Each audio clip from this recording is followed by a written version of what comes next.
Foli b'aw bɛɛ lajɛlen maliyɛn cɛ ani muso denmisɛnnin ani ɲamakɔrɔ aw bisimila ka kunnafoniyaw walawalali kɛnɛ kɔnɔna na Tamtam TV jabaranin ka kɛ ni bi araba ni o bɛ janvier kalo tile 14 san 2026 bakɔrɔba minnu bɛ an bolo ko walawala k'o da aw tulo kan o la kumaba dɔw filɛ ka kɛ ni an ka yɛrɛma hɔrɔnya sɔrɔli ye don kɛrɛnkɛrɛnnen taara o kama ni ka o ɲɛnajɛ baaraw bila sen kan kɛrɛnkɛrɛnnenya la an bɛna da dɔw la o tɛmɛna bunna ko min kan ko walawala k'o da aw tulo kan o tɛmɛnen kɔ ka bɔ yen nɔ an ka farikolo ɲɛnajɛ ko nasiraw fɛ an ka farikolo ɲɛnajɛlaw ka ɲɛmaso ni o ye fɛnma futi ye a kun kumaw bɛ fɔ yɔrɔ min na ka yira k'a fɔ ko o cakɛla caman olu ye u ka baaraw kɔni ni ka lajɔ ni wagati kofɔlen na an bɛna an da don kɔnɔ kumaw la ko walawala ni ka o da aw bɛɛ lajɛlen tulo kan ka bi kunnafoniyaw ni ka olu kuncɛ an nata kiriko nasiraw fɛ ka kɛ ni fɛn min kɔni ye wulikajɔ ye an ka kiri tigilamaw fɛ tɛgɛnɛw kɛra maa la ni bɛɛ lajɛlen ko a ma ko karamɔgɔ jolen don ni a bɛ bɔlɔlɔsiraw kan ka kɛ ni dolanci nasiraw ye ni a kun ye ɲɛfɔli kɛ ka yira k'a fɔ ko nin dolanciba min filɛ nin ye ko a jɔnjɔn sebaya belebele ko Mali na wuli ka jɔ ni o ye ka yira k'a fɔ ko a ye o baara min kɛ ko o kɛra ɲɛnaminikan ye ko o ɲɛsin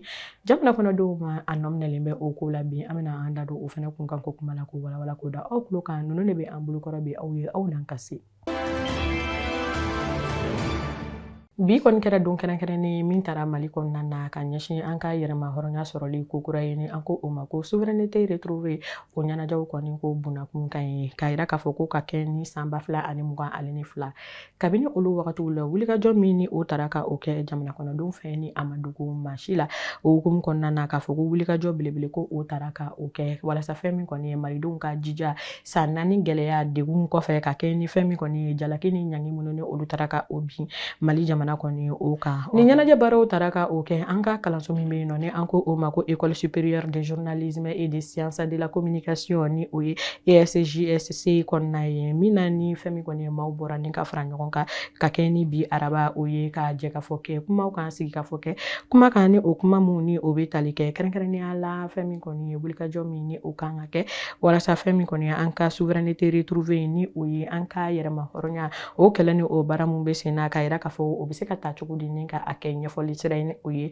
communication o nasiraw ye ka yira k'a fɔ ko gɛlɛya mun ni o bɛ a la ɲininkali min ni o bɛ kɛ maa bi sɔnni sigi kuma min kan a ko bunakun kɔnɔna na ko o de ye ko Mali yɛrɛ bɛ se ka i jija cogo di ka sira jumɛn ni ka olu de tagama walasa a ka se ka a yɛrɛ ka kɛrɛnkɛrɛnnenya la sira ni ka o ta ka o la baara ka kɛ ni diɲɛ seleke naani sɔgɔlen don ɲɔgɔn na cogoya min na ni wagati kofɔlen kɔni o hukumu kɔnɔna na ka yira k'a fɔ ko Tamtam TV jabaranin maaw ko olu kun bɛ yen nɔ walasa maaba ni maa joli ni karamɔgɔ joli minnu ye ɲɔgɔn sɔrɔ ni ka kuma ɲɔgɔnya kɛ ka sigi ka fɔ kɛ nin baara kofɔlen ninnu kan ni o ye an ka yɛrɛma hɔrɔnya sɔrɔli ko kura ni o ye souveraineté retrouvée o ko bunakun kan an ka jɛni ka ɲamada o jaw fɛ kabini Mali ka yɛrɛma hɔrɔnya a dafalen o bɛɛ lajɛlen sɔrɔlen n'a bɛ wele ko souveraineté retrouvée min n'a taara jamana denw fɛ san 2022 yɛrɛ kɔni kɔnɔna la ka bɛn janvier kalo tile 14 ma min ni a tɛgɛnɔ bilala jamana ɲɛmaa yɛrɛ kɔni fɛnɛ fɛ baara in a bɛ jamanadenw ka timinandiya ani ka timina minɛ ka se ka o kofɔ ka sabu kɛ min ye tɔnba minnu bɛ n'o olu de kɔni ye ɲangili ani ɲangata k'o ta ka jamana yɛrɛ kɔni sɛgɛrɛ jamanadenw olu ye cɛsiri ni wulikajɔ min kɛ ka bɔli kɛ ka jɔ u ka jamana kokɔrɔ o hukumu na jamana ɲɛmaa kɔni ye ɲɛ sariya ta sariya min ni o b'o o don kɔfɔlen n'a bɛ bɛn janvier kalo tile 14 ma k'a kɛ jamanadenw olu ka yɛrɛma hɔrɔnya o sɔrɔlen a bɛɛ lajɛlen ko kura tuguni o hukumu kɔnɔna la an ka kalanso min bɛ yen min ye kunnafonidilaw olu bɛ bɔ yɔrɔ min na n'a bɛ wele nanzarakan na école supérieure de journalisme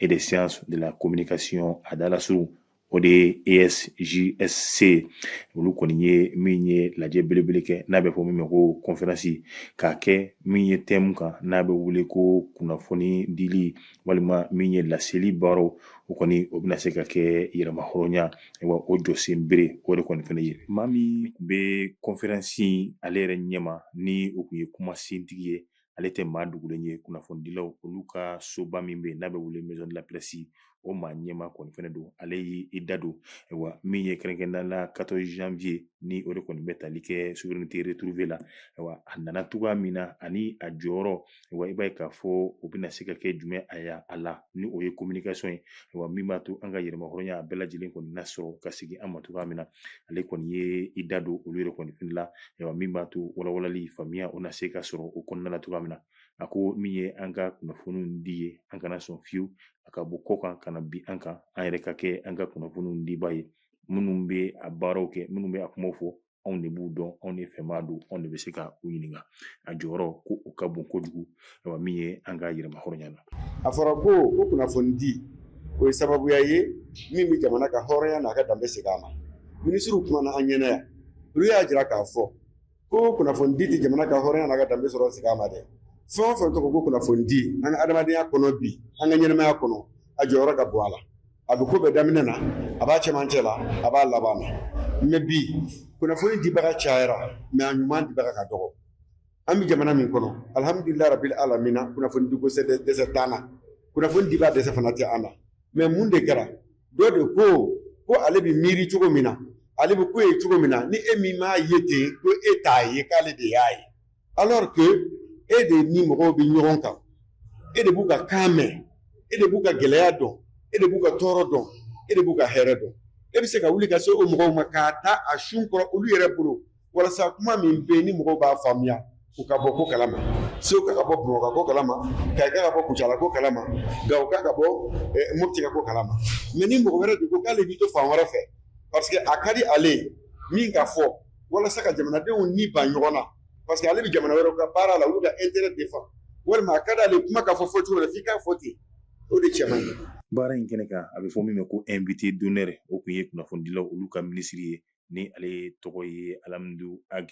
Iliyan ye ale kɔni fɛnɛ ye i da don kɛrɛnkɛrɛnnenya la ka yira k'a fɔ ayiwa min ye kunnafoni di walima o kɔni a jɔyɔrɔ ka bon hali a bɛ fɔ an ka cɛfini taba minnu ma ko olu ka kuma a man ca a ka gɛlɛn i b'a ye bi ko olu yɛrɛ kɔni donna kuma la koyi o kɔrɔ b'a yira k'a fɔ kuma a jɔyɔrɔ ani a nafa o ka bon wa sababu jumɛn nana ni 14 janvier fɛnɛ ye ale yɛrɛ kɔni i da don o la wa i b'a ye k'a fɔ min ye 14 janvier a nafa dɔ ye jumɛn a y'i da don olu yɛrɛ kɔni o fɛnɛ la. Kɛnɛ in bɛɛ tun bɛ maa min ka ɲɛmɔgɔya kɔnɔna la o de ye an ka sanfɛ kalanso minisiri ye ni ale ye professeur Burema Kansayi ye wa ale kɔni ye tasi bila k'o ta k'o ɲɛsin min ye an ka cɛba minnu tɛmɛra ni olu kɔni ye u kɔkɔda wa kɛrɛnkɛrɛnnenya la minnu nana bi an ka jamana kan olu kɔkɔ yɛrɛ kɔni fɛnɛ la fo ka n'a bila bi cɛ minnu bɛ yen nɔ ni olu kɔni ɲɛ minɛlen don an ka jamana ɲɛmaa fɛ ni o ye général d'armée Asimi Goïta ka foli ni waliɲumandɔn ni tasi bila k'a kɛ ka ɲɛsin ninnu bɛɛ lajɛlen ma. Communication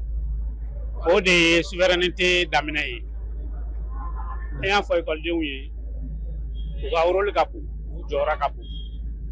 parce que olu bɛ kalan min na nin ye o kalan de b'a to fɛn caman bɛ se ka ɲɛfɔ jamana kɔnɔ y compris souveraineté ko souveraineté tɛ kuma gansan ye walew de don kow de don bolo bɛ se ka da min kan souveraineté b'a ɲɛfɔ an ka sécurité kan n'i ko i ye i yɛrɛ ta n'i ko k'i yɛrɛ ta n'i tɛ se ka i ka jamana lakana n'i tɛ se k'i ka population lakana n'i tɛ se ka i ka biɲɛw lakana a ma dafa. Tiɲɛ don hali n'o y'a sɔrɔ malidenw olu yɛrɛ kɔni bɛ ayiwa min ye u ka yɛrɛma hɔrɔnya o baara o ɲɛɲinini ani o hukumu kɔnɔna la i b'a ye halisa jamanaden dɔw bɛ i b'a ye olu kani ma da ko in na u ma da wale yɛrɛ kɔni fɛnɛ la a siga a b'u dusukun na nka min ye kɛrɛnkɛrɛnnenya la kodiwarikaw olu ka kumasen dɔ bɛ yen o kɔni b'a yira k'a fɔ min ye Kamisu ale yɛrɛ kɔni tɛ siran buru ɲɛkɔrɔ bilen wa o hukumu kɔnɔna la ko k'a yira jamanadenw u bɛ sira min yɛrɛ kɔni fɛnɛ kan u labɛnnen bɛ min ye u ka yɛrɛma hɔrɔnya k'a ta ko laban u k'o kɛ ni souveraineté retrouvée in kɔni ye.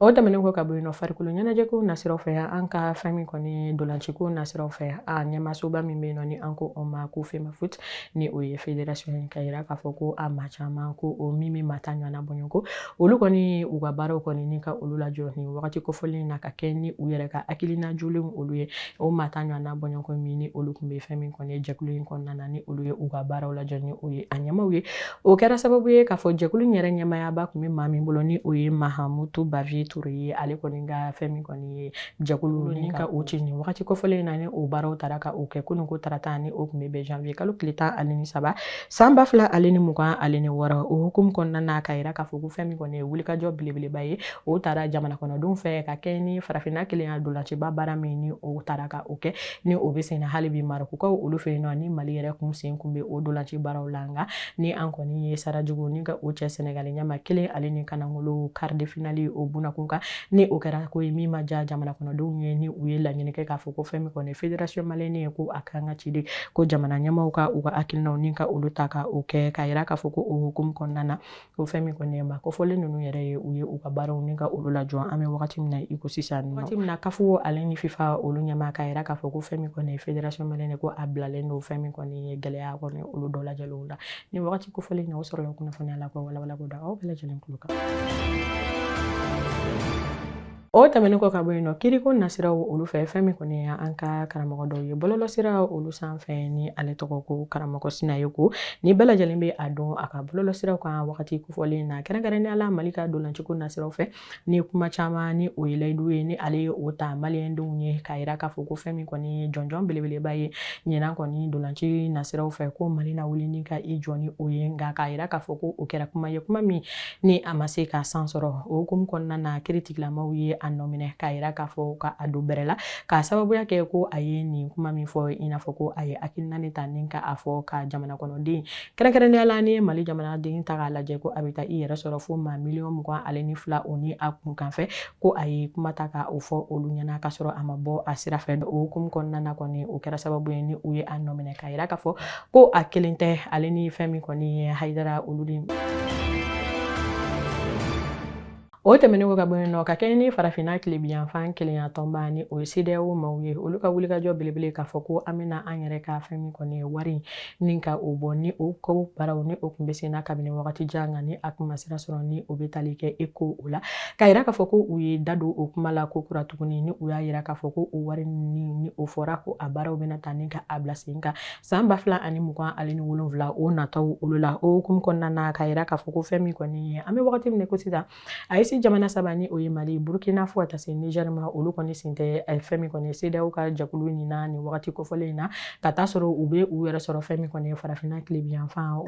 o jamanaw olu dɔw olu fɛ o kuma b'a yira k'a fɔ ko fɛn min kɔni ye ɲininkali ko o de kɔni bɛ taa k'a kɛ ko yalima fɛn min kɔni ye ECO wari min ni a bɛna bɔ yalima est-ce que AES jamana u bɛna fara ɲɔgɔn kan ni ka u sen don a nafolo kasabi ko nasiraw fɛ wari in donni na walima n'a sɔrɔ ni AES jɛkulu mɔgɔw yɛrɛ bɛna u yɛrɛ ka nafolo kɛrɛnkɛrɛnnen de bɔ ka taa sɔrɔ min yɛrɛ fɛnɛ ni CEDEAO maaw ka wari ni olu tɛ kelen ye ko o ɲininkali tɔ min kɔni ko o kɛlen don o sɔrɔla o kunnafoniya na ko walawala ni ka o da aw bɛɛ lajɛlen tulo kan nin bɛ dasigi aw ka kunnafoniyaw la Tamtam TV Jabaranin sanfɛ k'a fɔ ko aw sɔgɔlen to an na ko kunnafoniya di ko nasiraw fɛ ko aw tɛ n'a fɔ aw jigi kɔ an b'a fɔ ko aw k'an bɛɛ wasalamu